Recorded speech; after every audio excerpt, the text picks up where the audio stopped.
طيب نوستا شغلونك والله بسنتي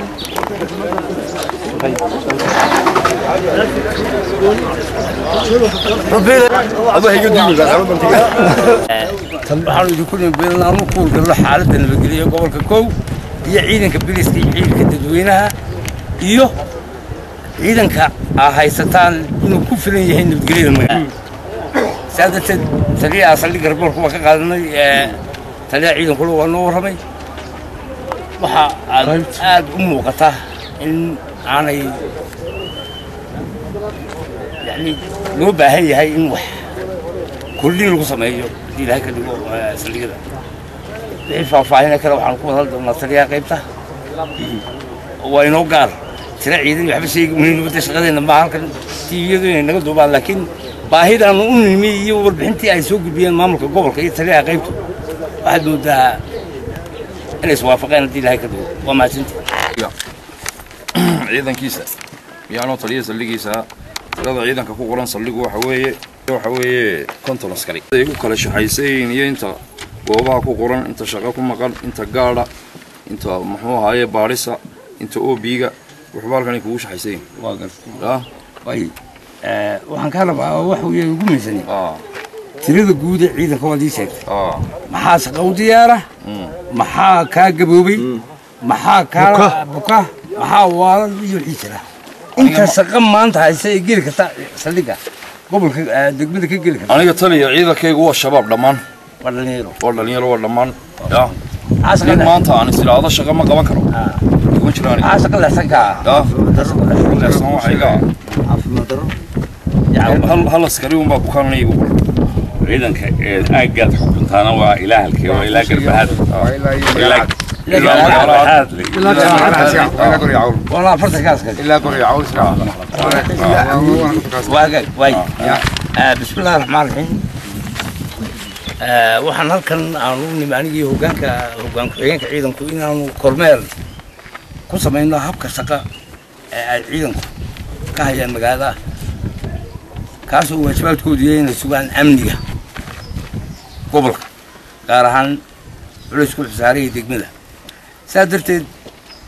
baahi badan oo ay soo qoreen gudoomiyaha gobolka maayarka iyo taliyaha qaybtu ayaa waxa nooga muuqatay inaan ciidanka imika joogaa dhamaystiri karin hawsha nabadgelyo ee gobolka taala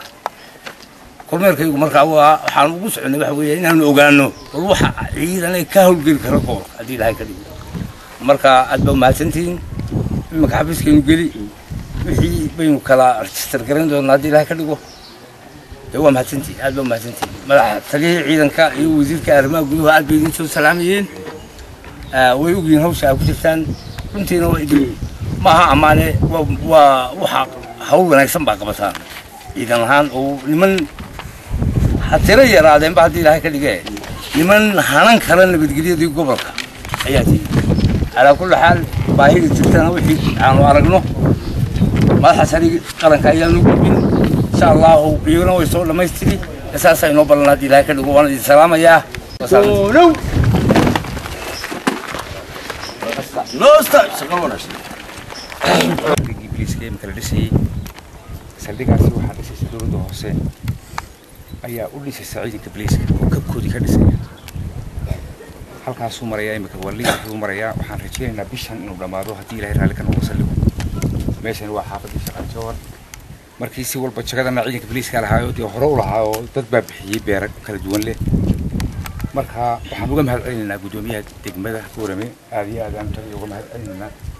oo yacni arrintaasi activity-geeda iyo imika qaabka dhismaha dhamaystirkiisaba gacanta ku haya waxaan leeyahay dee hadalku mar idin furaya taliya halkaasuu marayaa saldhigii waxa ku xiga qaybtii birmadka waanu doonaynaa inaanu xero weyn oo birmadku leeyahay aanu ka dhisno diirka horta waa lagu soo wareejinaya waana la kala xidhaya laakiin dhismaha meeshii kale aynu ka doonayno taliyahaan dee inagay hawshaasi noo tala laakiin dowladda hoose imika inay saldhigan dhammaystirto iyo diirka meesha oo dhan iyo qorsho yahay waanu qiimaynay hawshiina halkaasi maraysaa waxaan kusoo ciidanka booliiska wadalka saldhiga cabirka uu dhan yahay waa xero ka weyn xeradii hore ciidanka booliisku lahaayeen runtii dawladda hoose waxa ka go'an sidaa taliyaha uu sheegayay inaanu hawshaa ka midho dhalin hadduu ilaahay idhaahdo waayo magaaladii baa koraysa dadkii baa badanaya saldhigyadina weli halkii bay taagan baahiyaadkii bulshada ayaa u baahan in la daboolo oo koritaanka bulshada inay magaaleyntuna la jaan qaado eeriyooyinkii lagu fulinayay adeegga bulshada runtii waxaad moodaa iyo dadkii inay kala bateen taasaa maanta keentay goobtan oo ahayd goob ay laba beerood dhexdood iska soo galeen kadib intii uu conflict ka iman lahaa in dan guud loo qaado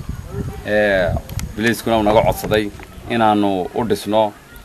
anagoo isla kaashayna barasaabka gobolka iyo wasiirka arrimaha gudaha kabkii noo soo dhacay markii aanu isbeddelku yimi xilkaanu la wareegnay kabkii soo dhacay buu ahaa waqtiga ku soo beegmay tiina macal barasaab waxa la isla qaatay maadaama baahida saldhigga biliisku ay jirto in la dhiso baahida ugu weyn maanta degmada Boorama ka muuqata waxa weey markaan ka hadlay ka dawladda hoose ahaan waa baahi biliis maanta haddii aan u baahano howlgal ciidan biliis oo nagu filan runtii ma jiro waa tan ugu kaliftay markaa kuwa temporary oo baladiisa oo noo sii taabaro taliyaha qaybta iyo ciidanka biliisku inaanu howlgelino dakhli badan baa ku lumaya runtii oo meel aanu maamul dawladeed ku fulin lahayn ayaa wax noqonaysa marka dambe inaan sulux ku dhamayno ama halka uu naga yimaado dib u dhac xagga dhaqaalaha xaafado badan oo ama meelo badan rabshado ka taagan tahay ayaa jira oo marka laga soo qayliyo aanaan marnaba dee ka taliyaha qaybtii aan cid loo diray ina jirin taas waxa keenaysa inay dhibaatadii sii korodho maanta jaanis bay noo tahay in maanta taliyihii oo nala jooga aan halkan baahidayada ka degmo ahaan aanu sheegno inaanaan haynin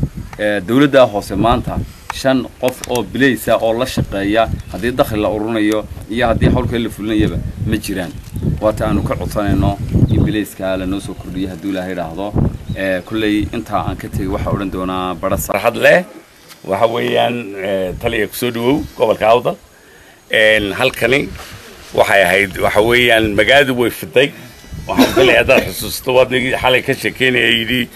tuuleeyo cariishay iyo laba aqal oo taaray ahayd tiri laba aqal maantana waxa weeyaan boqolaal kun oo aqal baa yaa ka samaysalka gaadhiga joogto marka way noqon weyday meel ay laba saldhig ku filaadaan runtii dadaal badan baa loo galay dadkii beeraleydii maaragtay iyo u baahnaa xataa dadaalkii kulkii hawshii sida baahida la qabo waxay noo sii kareeyeen yani in meeshii kulkii ay ku bateen waxyaabaha maaragtay reero dhaqdhaqaaq maxay tuugo iyo yaan ay laba qol noo kareeyeen intaad imikana maanta alxamdulillah waqtigii kala guurkii ayaa waxaa jiray kab ka xanibnaa maxay ahayd dawladda hoose wasiirkan ka codsaday marka waqtiyada intii aan maaragtay inuu noo soo ogolaado kabka waayo intii kala guurka mas'uuliyadda wixii mashaariica أنا أحل سراء وده اللي سومريو وزير كحنا أقلاده إنه قدر كهنو سودايو صدنيو وحير أنتي نوحنا كل كانوا سلا تشني مركا أنتي عن ملبان كحراي إن لورد جو أنت للسجو ما يرفع صوت كفر قريب كم في الله وماشي حوي حنا في اللي نانو إلى أفرتن ككور دافس أنت على وش شيء أو عينك كوجي ودير كونك كجرا حاجة maxay hayday birmadka laakiin saldhiga aan doonayna lama istiro iyo deerkaas 40 ka xubaa dheeraanaya runtii marka halka lacag badan baa ka dhiman adigu waa arrin aan kala hadalay halay oo aan go'aan ka gaari doono ayaa kamid ah waxyaabaha aan leenahay haduu naga qabiyoobo la saldhigi wax loo baahan yahay inuu shaqeeyo sida ugu dhaqsaha badan loo shaqeeyo mid ah طبعاً كان بتري هالكيا لين حتى لو هذين دولة ما تعدي نوع كان تانا وحوي تانا وحكل استعمالي صدق جيه برمت كبار لما يستري حسا ما أنت هالكا في عنه وصعت رنتي ما يركع الصب ورنتي عند اليراعة وحن دي مركز لقرنين سيدا وجود حساب بدل لو تتجو وايو باهدي الله قبا يا عادي ان وان خسر كردي بس كتاير اي عسكرتي سي فديانay hawshoodii ku sifshadaan dhaxanta dhacaysa habeenadana iyadoo dhammaataad naga noo timide aad bay u qaboobin intaa kadib anugu halkan waxaan u yimi kormeel shaqo oo aanu ku qiimeynayno baahida ciidan ee gobolku u baahan yahay ama degmadu gaar ahaan boorama ay u baahan tahay iyadoo hadallo badan iyo qaylaan badan ay nooga timi maamulka gobolka iyo taliyaha qaybtaba arrintaa weeye arrintaa halkan u yimi waxaanu kormeel dhab ah ku samaynaynaa saldhig walba inta joogta iyo ciidanka qaybtu koobnaantiisa iyo dhismihiisaanu eegaynaa waxaana noqonaysaa haddii ilahay ka dhigo way muuqataa ilaa xali waan joogo kormeelka magaalada waan ku jiray maca balasa maca maayal maca taliyaha qaybta baahida magaalada ay qabtaa waxa weeyaan ciidanka oo aan kafaynayn ama aan dhammaystiri karin waajibaadkii nabadgelya ee gobolka maadaama ay intii loo xadiday aad moodo inay ka yaryihiin oo ay muuqato taasi talabaad halkan aan taagan waxa weeyaan saldhig cusub oo mahadiyaha ka gaadhay maayarka iyo balasaabka iyo taliyaha qaybta ay ka howlgaleen halkuu maraya waa aragtaan dhaqaalihii inta loo hayana waa aragtaan anna waxaan leenahay mar haddii wasiirkiina ay aragteen hawshiina dhammaysta oo bilaaba inta idinka dhiman dhinaca 10 mitira iyo wadadan kala dhex martay ilaa talahaan markaynu tashanno waxaanu la tegi doonaa wasiirka arrimaha gudaha iyo taliyaha ciidanka waan degdegan waa la soo siin doonaa haddii ilaahay ka dhigo intaa kadib aniga magaaladeedii weeye adi waxaan xasuusanayaa noloshayda maanta halkan aan taaganay standardka aan joogo waa halkii aan ka soo bartay wax amul secondary school baan ka baxay anigu 74kii haddii ilaahay ka dhigo magaaladu markaa waxay ahayd wax yaro kooban maantana meel walba ka dhaadhacday waa ta muhiimka ah ee loo baahan in fiiro gaara la siiyo sababtoo ah magaaladii buurtaa iyo buurtaa bay ka dhaadhacday xaggaana xadkii bay ka gaadhiba marka ciidanka imika jooga ciidan aanu ku halayn karno nabadgelyadiisa ma aha waa in degdeg baan loogu hawlgeli talada wixii arrin ay aanu halkan ku aragnay taliyaha ciidanka iyo wasiirkan kula noqon waxaan rajo wanaagsan ku qabaa in baahida cusanaysaan laydinka aqbal doono haddii ilaahay ka dhigo annaguna si xaqiiqo oo dhab ah ayaan warbixin ugu geynin haddii ilaahay ka dhigo waxaan aad ugu mahadnaqayaa balasaabka waxaan aad ugu mahadnaqayaa maayilka waxaan aad ugu mahadnaqayaa suldaan saleebaan oo odaygii guuda waxaan leeyahay sidaa u sugaysaan nabadgelyada sidaa ciidanka biliiska ula shaqaynaysaan sidaa isugu xidhaysaan ciidanka biliiska iyo dadweynaha aad baanu raalliydii ka nahay qiimaheedana waa idiin haynaa idinna waajibkiinii qaran baa ka soo baxday in ilaahay jazaa'igeeda hayn siiyo wasalaamu calaykum taliya ku-xigeenka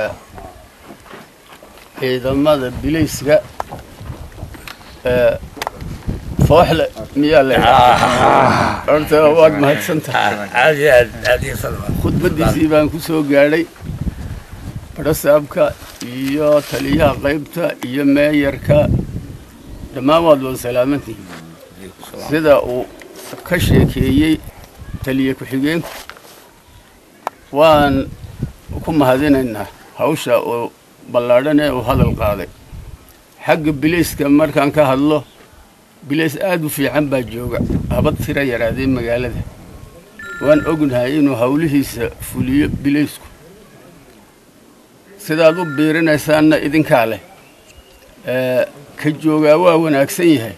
ka lagu biiriyana inuu wanaagsanaado ilaahay baan ka rajaynaynaa haddii aan hargeysi naga qalqalloocin haddaad hargeysa tihiin idinkuna ha naga qalqalloocin wasalaamu calaykum waraxmat